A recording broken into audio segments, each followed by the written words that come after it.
Hello friends, welcome back to English with Asha ma'am. आज हम एक पैराग्राफ की रीडिंग करेंगे जिसका टाइटल है गुड कर्म वर्सेस बैड कर्म। अब कर्म जो है इसका मतलब है हम जिस तरीके से काम करते हैं उसको ही बोलते हैं कर्म। अच्छे कर्म या बुरे कर्म, इसके ऊपर पूरे पैराग्राफ को समझेंगे। ये पूरा ट्रांसलेशन का वीडियो है, आपको वर्ड बाय वर्ड में ट्रांसलेट करके बताऊंगी। तो इसको जब आप समझ लोगे आपकी वोकैबलरी में 25 न्यू वर्ड्स ऐड हो जाएंगे। बहुत अच्छी वोकैबलरी है, एडवांस लेवल की है और पैराग्राफ के रिगार्डिंग भी आपको नॉलेज मिलेगी। आइए शुरू करते हैं। अच्छे कर्म वर्सेस बुरे कर्म। द कॉन्सेप्ट ऑफ कर्म deeply rooted in eastern philosophy and spirituality. Concept का मतलब होता है धारणा या सिद्धांत, कोई भी प्रिंसिपल। डीपली रूटेड, तो ये एक फ्रेज है जिसका मतलब है डीप मतलब गहराई और रूट हो गया जड़। तो डीपली रूटेड का मतलब है कि गहराई से बसा होना, इतनी गहराई से कि वो जड़ पकड़ ले। ईस्टर्न हो गया पूर्वी और फिलॉसफी का मतलब होता है दर्शन शास्त्र। स्पिरिचुअलिटी मतलब आध्यात्मिकता, जिसमें कि हम अपने आत्मा से जुड़ते हैं, खुद से जुड़ते हैं, तो स्पिरिचुअलिटी। कॉन्सेप्ट ऑफ कर्म deeply rooted in eastern philosophy and spirituality. जो कर्म का सिद्धांत है वह पूर्वी दर्शन शास्त्र में और आध्यात्मिकता में बहुत ही गहराई से बसा हुआ है। ईस्टर्न फिलॉसफी, पूर्वी देशों में मतलब कि जो पूरी दुनिया है उसका जो ईस्ट है, अगर हम वर्ल्ड का मैप ले लें तो उसमें जो ईस्ट साइड में जो देश हैं वो जो फिलॉसफी में विश्वास करते हैं और जो भी उनका स्पिरिचुअलिटी बेंट ऑफ माइंड होता है, तो उसमें क्या है, कर्म का जो सिद्धांत है वो गहराई से बसा हुआ है। द कॉन्सेप्ट ऑफ कर्म deeply rooted in eastern philosophy and spirituality suggests that our actions and intentions have consequences that shape our present and future experiences। तो अभी हमने कॉन्सेप्ट ऑफ कर्म, ये हमारा सब्जेक्ट है यहाँ पर, तो इससे फिर हमने यहाँ पे वर्ब यूज किया है सजेस्ट्स, क्योंकि ये हमारा सिंगुलर सब्जेक्ट है तो हमारा सिंगुलर वर्ब लगा है। सजेस्ट करता है वो या हमको बताता है दैट कि आवर एक्शंस, हमारे जो भी काम करने के तरीके हैं, हमारे जो काम होते हैं, एंड इंटेंशंस, साथ ही में जो हमारे इरादे होते हैं। अब इन दोनों के लिए हमने हैव यूज किया है तो उसका होता है कॉन्सिक्वेंसेस, परिणाम। That shape our present and future experiences, जो कि शेप देते हैं, आकार देते हैं हमारे वर्तमान और भविष्य के अनुभवों को। एक्सपीरियंसेस मीन्स अनुभव। अब ये पूरी लाइन, ये काफी लंबी लाइन है, इसको दोबारा से समझते हैं। The concept of Karma deeply rooted in eastern philosophy and spirituality suggests that our actions and intentions have consequences that shape our present and future experiences। जो कर्म का सिद्धांत है, जो कि पूर्वी दर्शन शास्त्र में और आध्यात्मिकता में गहराई से बसा हुआ है, वो बताता है कि जो हमारे काम करने के तरीके हैं और जो हमारे इरादे हैं, उनके जो परिणाम होते हैं, उन्हीं से हमारे प्रेजेंट वर्तमान को और हमारे फ्यूचर भविष्य के अनुभवों को आकार मिलता है। Good karma and bad karma represent the outcomes of our actions. Good karma अच्छे कर्म, बैड बुरे कर्म, रिप्रेजेंट दिखाते हैं, आउटकम्स मतलब परिणाम या result, of our actions, actions हमारे काम करने के तरीके। Positive deeds generate good karma leading to favourable experiences and blessings. Deeds again काम करना, जनरेट मीन्स उत्पन्न करना, जन्म देना, निर्माण करना, लीडिंग टू उससे मिलता है, फेवरेबल फेवर से बना है ये, फेवरेबल मीन्स अनुकूल परिस्थितियां जो हमारे फेवर में होती है, जो हमको लाभ पहुंचाती है। एक्सपीरियंस अनुभव हो गया, और ब्लेसिंग्स है आशीर्वाद। तो यहाँ कहने का मतलब है कि अच्छे कर्म और बुरे कर्म वो तो दिखाते हैं या वो होते हैं हमारे एक्शंस, जो हम काम करते हैं उसी के परिणाम होते हैं। अगर हम अच्छे काम करते हैं उससे क्या होगा, अच्छे कर्म जनरेट होंगे, अच्छे कर्म उत्पन्न होंगे, जिसकी वजह से हमको अनुकूल एक्सपीरियंस अनुभव मिलेंगे, जो कि हमारे फेवर में अनुभव होंगे। हमको कोई मुश्किलों का सामना नहीं करना पड़ेगा और आशीर्वाद भी मिलेगा। वाइल, जबकि negative actions result in bad कर्म, अगर हम बुरे कर्म करते हैं, नकारात्मक कर्म करते हैं, नकारात्मक काम करते हैं, उसकी वजह से जो नतीजा होगा उससे क्या होगा, जो हमारे कर्म होंगे वो भी बुरे होंगे, हमको उसके बदले बुरे कर्म मिलेंगे। और उसकी वजह से फाइनली क्या होगा, which can manifest as suffering और एडवर्सिटी, जिससे कि मैनिफेस्ट मीन्स प्रकट हो सकता है, दिखाना, सफरिंग झेलना किसी कष्ट को, एडवर्सिटी मुसीबतें। तो अगर हम लोग बुरे काम करेंगे उसका नतीजा क्या होगा, बुरे कर्म बनेंगे हमारे, जिसकी वजह से हमारी लाइफ में क्या होगा, सफरिंग्स होंगी, हमको कष्ट झेलने पड़ेंगे, एडवर्सिटी मुसीबतें झेलनी पड़ेंगी। इस रूप में हमारे सामने हमारे बुरे कर्म आएंगे। तो अच्छे कर्मों की वजह से हमको आशीर्वाद मिलेगा, बुरे कर्मों की वजह से मुसीबतें झेलनी पड़ेंगी। यही बोला गया है इस फिलॉसफी में, eastern philosophy and spirituality. Good karma is cultivated through acts of kindness, compassion and selflessness. Cultivate मतलब प्रयोग में लाना या सीखना, काइंडनेस दया, कंपैशन करुणा। अब काइंड तो ये होता है कि अगर हम किसी के ऊपर दया करते हैं और तब दान वगैरह करते हैं, और कंपैशन होता है किसी के दुख को फील करना, समझना, तो उसको बोलते हैं करुणा। सेल्फलेसनेस निस्वार्थता, इसी का उल्टा हो गया सेल्फिश, स्वार्थ वाली भावना। सेल्फलेसनेस मीन्स निस्वार्थ की भावना। Good karma is cultivated through acts of kindness. अच्छे कर्म किस तरीके से प्रयोग में लाए जाते हैं या फिर किस तरीके से सीखे जाते हैं, किस तरीके से हम अच्छे कर्म प्रयोग में ला सकते हैं, थ्रू एक्ट्स ऑफ काइंडनेस, दया दिखाकर, कंपैशन करुणा की भावना से, एंड सेल्फलेसनेस निस्वार्थ की भावना से हम अच्छे कर्म प्रयोग में ला सकते हैं। उसकी वजह से fostering harmony and positive energy in one's life and relationship.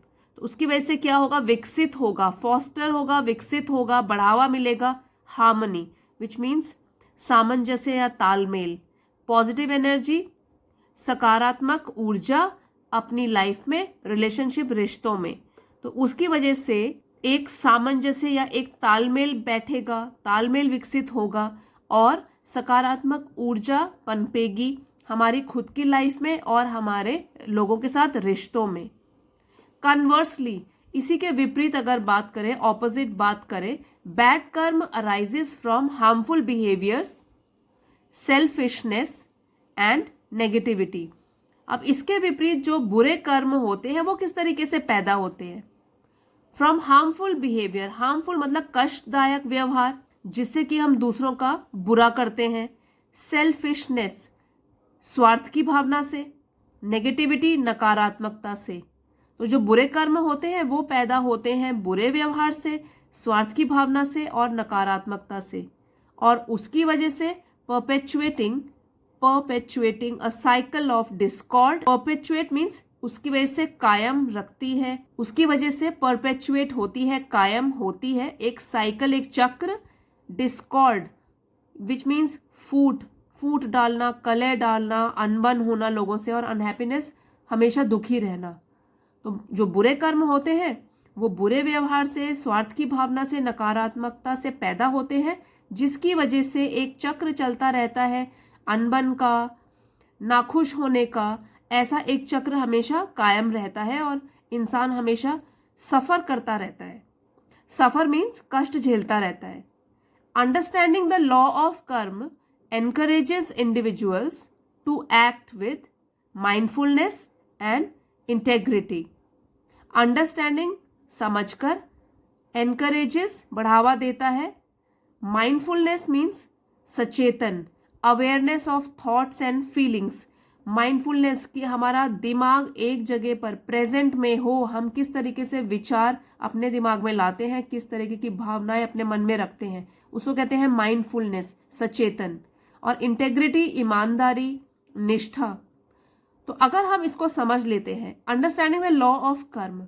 अब हमने बात तो कर ली अच्छे कर्मों की, बुरे कर्म की। अगर हम ये जो लॉ है कर्म का, ये जो सिद्धांत है कर्मों का, इसको हम समझ लेते हैं अगर, तो उससे बढ़ावा मिलता है लोगों को कि वो काम करें सचेत होकर और ईमानदारी और निष्ठा के साथ। knowing that their actions have far-reaching consequences, not only for themselves but also for the world around them। तो अगर हम सचेत होकर काम करें और हमको पता भी है कि अच्छे कर्म से क्या होगा, बुरे कर्म से क्या होगा, तो उससे क्या होगा, knowing that their actions, ये जानकर कि उनके जो भी कर्म है या करने के तरीके हैं उनसे होगा far reaching मीन्स दूरगामी, कॉन्सिक्वेंसेस परिणाम। सो दूरगामी परिणाम जिससे होंगे, खुद के लिए नहीं, नॉट ओनली फॉर देमसेल्फ, सिर्फ खुद के लिए नहीं, but also for the world around them, जो पूरी दुनिया है उनके आसपास, उस पर भी प्रभाव डलेगा। तो ये जानते हुए इंसान को अपने कामकाज या कर्म करते रहने चाहिए। By cultivating good karma through virtuous actions and intentions, individuals can strive for inner peace. Cultivating विकसित करके, वर्चुअस वर्चू से बना है, सदाचार मॉरली करेक्ट, जिसके कि मॉरल्स बहुत, जो सिद्धांत है मॉरल्स है वो बिल्कुल हाई होते हैं, ऊंचे होते हैं, इंटेंशंस इरादे। और स्ट्राइव फॉर ये एक फ्रेज है, इसका मतलब है प्रयास करना, इनर पीस आंतरिक शांति। तो अगर हम अच्छे कर्म विकसित करते हैं सदाचार करके, सदाचार मीन्स अच्छे कामकाज करके और अच्छे इरादों के साथ, तो इंडिविजुअल्स जो लोग हैं वो क्या है, प्रयास कर सकते हैं, कैन स्ट्राइव फॉर, प्रयास कर सकते हैं, फॉर इनर पीस, आंतरिक मन की शांति के लिए, फुलफिलमेंट संतुष्टि के लिए, एंड स्पिरिचुअल ग्रोथ, स्पिरिचुअल आध्यात्मिक ग्रोथ, विकास। सो आध्यात्मिक विकास के लिए, while minimising the negative effects of bad karma. और मिनिमाइज मीन्स कम करना, नेगेटिव इफेक्ट है नकारात्मक प्रभाव, और साथ साथ बुरे कर्मों का जो नकारात्मक प्रभाव है उसको भी कम करते हुए, वाइल मिनिमाइजिंग, कम करते हुए। अच्छे कर्म अगर हमारे बैलेंस में बढ़ते जाएंगे तो बुरे कर्मों का प्रभाव भी कम होता जाएगा। फ्रेंड्स, ये तो हमने पूरा का पूरा वर्ड बाय वर्ड ट्रांसलेशन समझा है इस पैराग्राफ का। अगर आपको पसंद आया है ये वाला वीडियो तो प्लीज लाइक शेयर जरूर कीजिएगा। चैनल पे नए हैं तो सब्सक्राइब कर लीजिए। अब जो लोग इसकी रीडिंग करके करेक्ट प्रोनाउंसिएशन पे भी ध्यान देना चाहते हैं, एक बार रीडिंग करके दोबारा समझना चाहते हैं, वो आगे का वीडियो देख सकते हैं। गुड कर्म वर्सेस बैड कर्म। द कॉन्सेप्ट ऑफ कर्म, deeply rooted in eastern philosophy and spirituality, suggests that our actions and intentions have consequences that shape our present and future experiences. Good karma and bad karma represent the outcomes of our actions. Positive deeds generate good karma, leading to favorable experiences and blessings, while negative actions result in bad karma, which can manifest as suffering or adversity. Good karma is cultivated through acts of kindness, compassion, and selflessness, fostering harmony and positive energy in one's life and relationships. Conversely, bad karma arises from harmful behaviors, selfishness, and negativity, perpetuating perpetuating a cycle of discord and unhappiness. Understanding the law of karma encourages individuals to act with mindfulness and integrity, knowing that their actions have far-reaching consequences, not only for themselves but also for the world around them.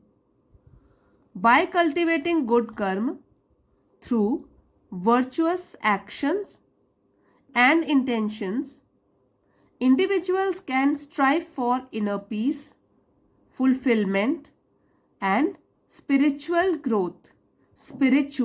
growth while minimizing the negative effects of bad कर्म. So friends, यहाँ पे हमने पूरे paragraph की अभी reading करी है. अगर आपको पूरा वीडियो पसंद आया है तो प्लीज़ लाइक, शेयर और सब्सक्राइब करना मत भूलिएगा. अगले वीडियो में मिलते हैं. Thank you for watching.